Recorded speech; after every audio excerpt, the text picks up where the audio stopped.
Dobrý den, rok 1991. V São Paulo na trati Interlagos právě odstartoval závod Formule 1. Senna se během závodu potýká s poruchou převodovky, ale i přesto nezdává boj o vítězství. Když přijal cílovou čáru s veškerým nasazením jako první, věděl, že právě dokázal nemožné.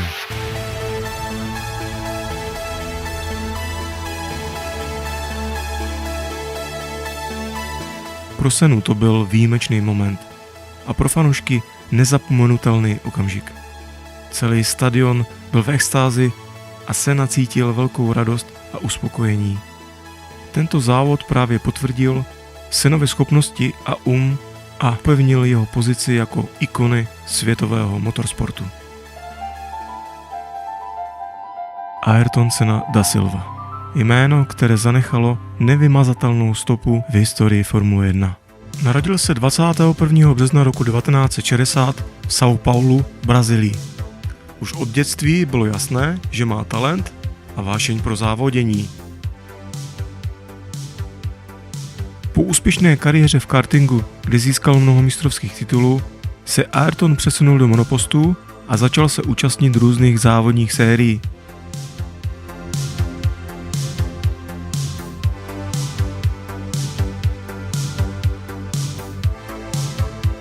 Mladý a ambiciózní Ayrton debutuje ve Formuli 1 v roce 1984 v týmu Toleman. Koná se 6. závod v Monaku a Senna si vysloužil obdiv fanoušků a odborníků pro svou bravurní jízdu a schopnost jezdit v náročných podmínkách.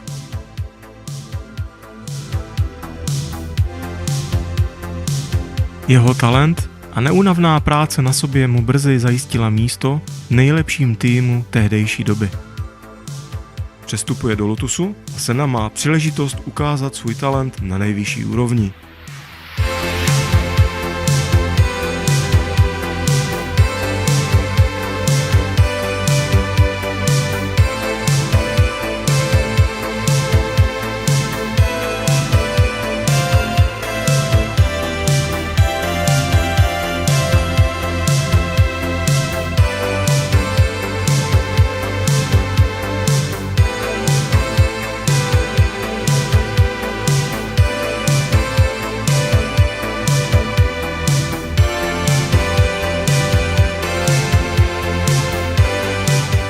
Přestup do týmu McLaren v roce 1988 byl nejen obrovskou událostí v oblasti Formule 1, ale i dramatickým zvratem v jeho kariéře.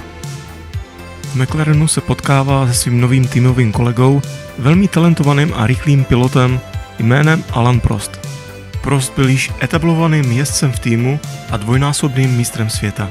Senna přišel do McLarenu s velkými ambicemi a cílem porazit ho.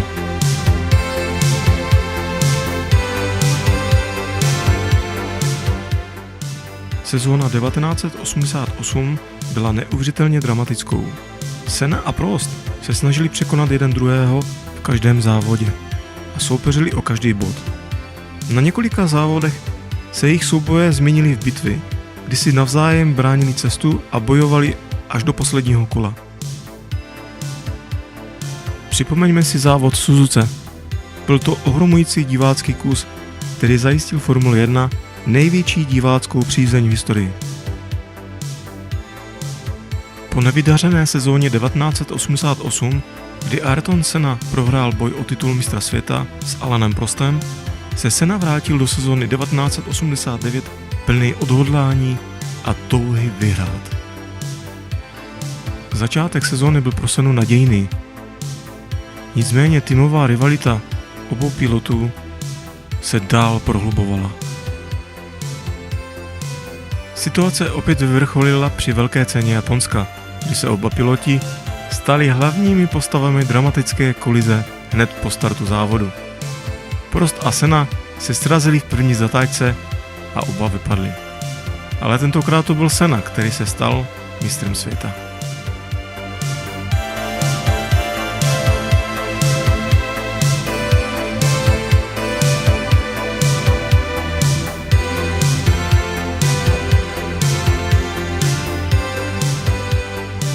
Alain Prost odchází v sezóně 1990 k legendárnímu Ferrari, ale je to opět Senna, kdo získává svůj druhý titul mistra světa.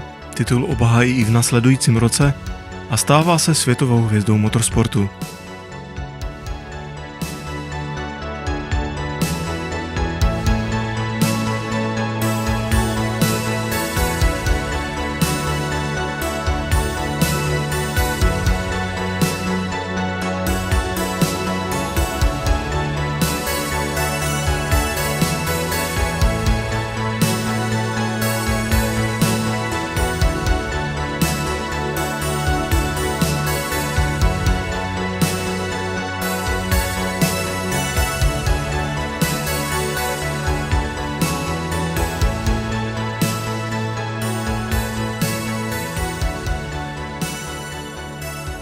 Senna si uvědomil, že jeho úspěch může být využít k pomoci ostatním. Proto se věnoval filantropickým aktivitám a investoval do charitativních projektů i zemědělství. V té době byla situace v Brazílii mnohdy kritická a cítil silnou potřebu pomoci i těm, kteří žili v chudobě.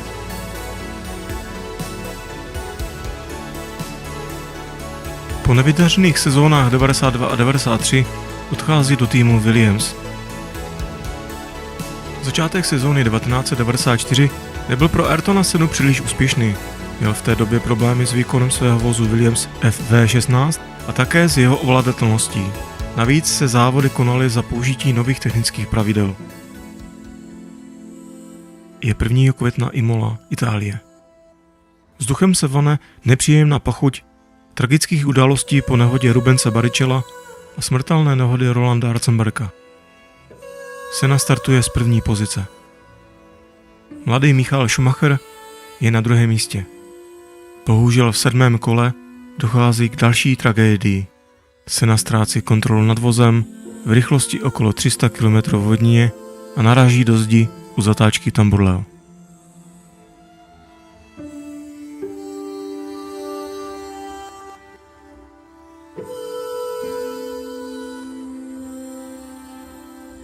Charisma a velká osobnost. Lidskost, odvaha a statečnost. Talent od Boha. Smysl pro humor, ale i těžká dřina. To byl on. Na státní pohřeb dorazilo tisíce lidí, včetně Ayrtonových kolegů z Formule 1. Senna byl při pohřbu pochován s brazilskou vlajkou a bílou růži v ruce, kterou mu vložil jeho bratr Leonardo. Pohřeb byl vysílán do celého světa a sledovalo ho miliony lidí.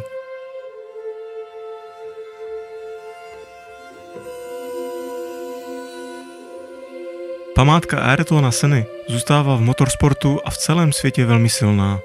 Byl to nejen vynikající závodník, ale taky člověk, který měl silnou touhu pomáhat ostatním. Ačkoliv jeho život byl příliš krátký, jeho odkaz a vliv na svět jsou nekonečné.